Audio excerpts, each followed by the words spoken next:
Alright guys, with the TechSpec grips going on, tank grips. So we got both sides.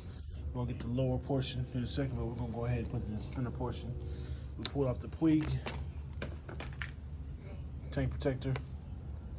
It's cool, but I like this one better. So, alright, so we heat up the tank, and you see I got this right underneath the sticker. I'm gonna remove these in a second, but I just want to use it as a reference. And I'm gonna pull this down slowly but surely, pressing it down so the heat's gonna really stick.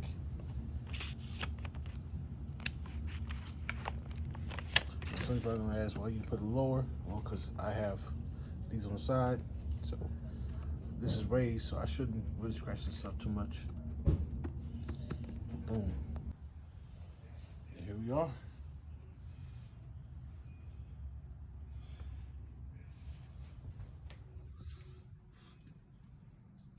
It's looking more even on this side than this other side, but it's all good. It's all good.